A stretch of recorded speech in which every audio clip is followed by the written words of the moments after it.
the descendants here. We got Susan. I knew she was here, so I didn't say Susan. All right, we're gonna have to walk through the woods, across this bridge and up. And I wanted to make sure everybody was here so you didn't get lost, but you can probably hear us. I'm gonna tell you a little bit before we get there so you understand how privileged you are. This cabin was originally built circa 1845. Woo-hoo. And it was originally built down on the Big Hungry River. This is what it looked like. And I left, and I'll run back and get my other picture in the car while you guys are walking up, okay? I've got a picture of the next stage. This is when it was on the Big Hungry River, 1845. Then, and I'm going to give you a little family history here in a minute, but then it got moved up to US 176 when it was just a small little 2-lane road after the last daughter of this person died in 1954.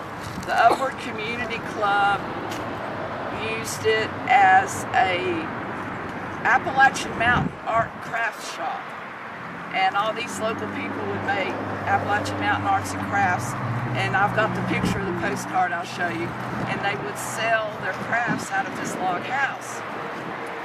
And then when they started developing more business and they started building the interstate, nobody was coming up 176 anymore. So you didn't get all those tourists. So the Upward Community Club put it up for sale. A private couple bought it from out of state and had it reassembled log by log where it is now. That he was a retired minister and he's deceased, his wife's still living and she's remarried. So this is an elderly couple that's not up here all the time, they're only up here occasionally. They use this cabin to let family members stay in the summer sometimes. It's been restored correctly. There's a few minor things that aren't quite right. But as far as log cabins in Henderson County, there's pre-Civil War, there's only about 2 or 3 left.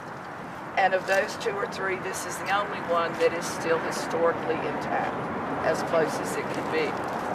We are trying to get this couple to leave it to the county, or leave it to the school system, or leave it to somebody, but no one has been successful in that yet. Numerous descendants have offered to purchase it, and she is not receptive to that. She does not let people come to see this house. You're not supposed to know it's here. And I don't know how I talked her into it, to be honest with you. She did let Terry Ruskin photograph it for his book on the condition he told no one where it was. Most descendants do not know where it's at. The vast 99% of all descendants have never seen it. So you are privileged. This is built by Hiram King Jones. He married Carolyn Justus that we talked about, Justus family. And they lived on the Big Hungry River, which is now North Carolina game lands. They had 13 children. Wow. And those children, each of them, well, not each of them, there's 1 or 2 that only had, one died young, one only had 1 that died young, and one only had 5, but all the others had anywhere from 8 to 20. Then he had an affair while he was married with Oni Johnson and had 3 boys by her. And he also had an affair with another lady, as you might imagine. My great-great-grandmother left him and went to live with a daughter, but he had an affair with another lady and had another daughter who he later on married after his wife died. His daughter, Emily Delilah Jones, married Daniel Lafayette Morrison. And Frank Fitzsimmons did not do his research correctly because he called it the Morrison cabin in from the banks of the Oconaluftee. And Lenore Ray did the same thing in his book, Postmarks, because they didn't research it, they didn't talk to the right people. The cabin was originally built about 1845 by Hiram King Jones. The way I know that is because my great-grandfather, our mutual great-grandfather, was born in that cabin in 1845. So it had to have been built by then. He was one of the oldest children. So we know that was the date. And the daughter, Emily Delilah Morrison, was the daughter that ended up getting the land with the cabin on it. He gave all of his children some of that land down in Big Hungry. All of his children got some of this thousands of acres he owned in the Upward community and the Big Hungry area. And she happened, her and her husband, to get the land with the cabin. So her and Daniel Lafayette Morrison had 13 children who were raised in this same cabin. And so you can imagine how many descendants there are of that family. And there are people in that family today because she lived till 1954. So there's people right now that as young children visited their grandparents in this log cabin down on Big Hungry. Yet not one of those descendants was asked to be in that video at the Heritage Museum. So we're going to be walking up there now, and I'm going to go get that old postcard. I'm going to get you up to the place, and then I'll run back and get the postcard. Hey, Jenny. When was the cabin brought here? 1972. You can walk around the building. She did not come up. She thought she might come up and let us in, but she called me late, well, about 6 o'clock last night, and said her and her husband would not be up today from Greenville, South Carolina. So we can't go inside, but you can walk up around, look in the windows.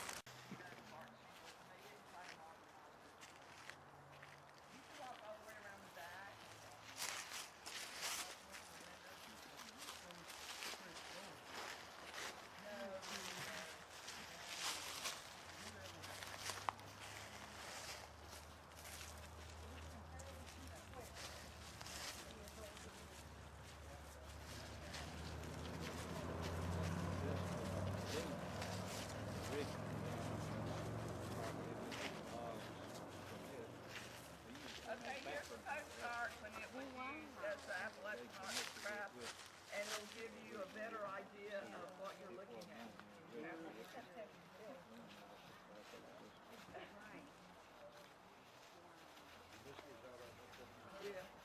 was the two-lane road before the Looks much more comfortable than most of the ones I've seen.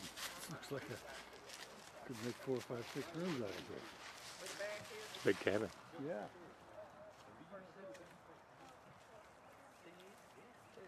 cabins. They had big log cabins. He had 13 young ones. Okay, so that's yeah. Quite a little business in his day, wasn't it? Built-in labor.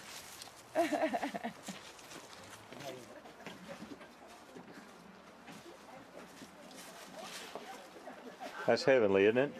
The old porch swing. How nice.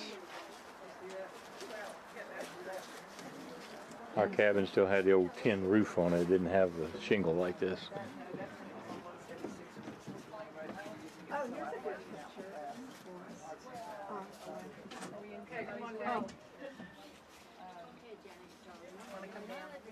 I'm waiting.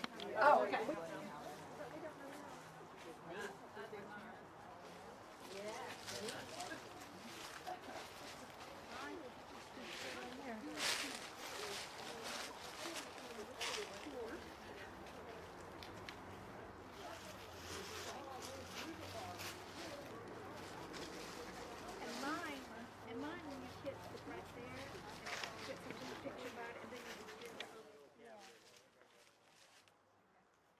How can you have a log cabin with an air conditioner? I know.